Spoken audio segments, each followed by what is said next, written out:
Tudor Dixon podcast. Former Michigan gubernatorial candidate Tudor Dixon. Tudor, it's great to have you on the show. Elizabeth Warren was at the Islamic Center of Boston. She was asked if Israel is committing genocide, and she said the following, quoting here, "If you want to do it as an application of law, I believe that they'll find that it is genocide, and they have ample evidence to do so." I mean, her camp tried to walk that back, but in essence, she has linked Israel with the Nazis.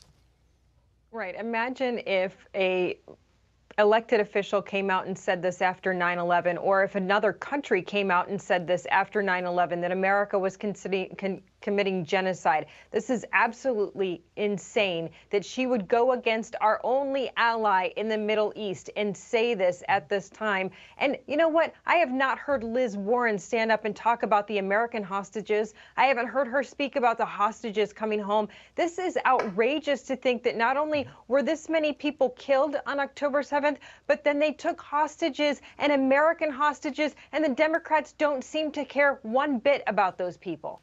It's amazing to me, Tudor, and maybe you have a different take on this, but is the administration, is the game here that they're going after the far left, they're going after these pro-Palestinian voters, and they're forgetting about Jewish voters? Do they just think that Democratic Jewish voters are just going to fall in line and vote for them anyway? It's a big voting bloc.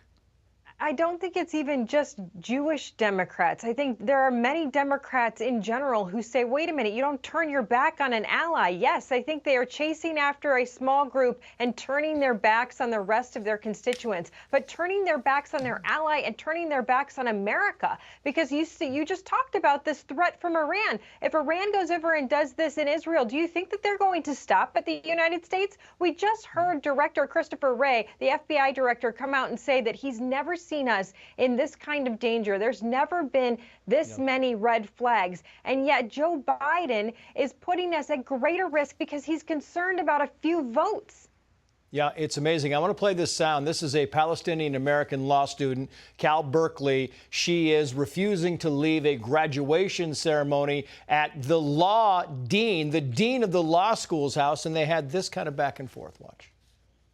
Fast, not only from the legal substance. It is not your fast, not only from the house.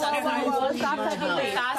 We have attorneys. Okay, you don't have to get aggressive. I'm not. Please leave our house. You are guests at our house. This is our First Amendment right. No, this is my house. It is. The national lawyers go.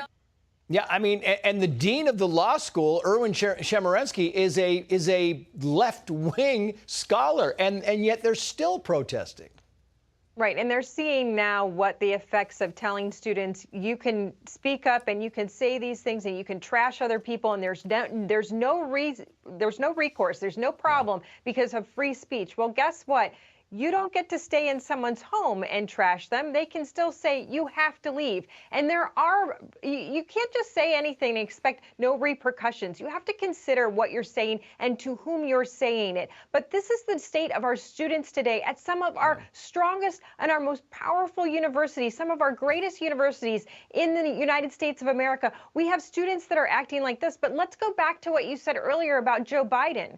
Because if you look at Michigan, the uncommitted vote came out for him, 100,000 uncommitted. And many of those were at the University of Michigan, and many of those were at Michigan State. They are scared. They're not going to get the youth vote.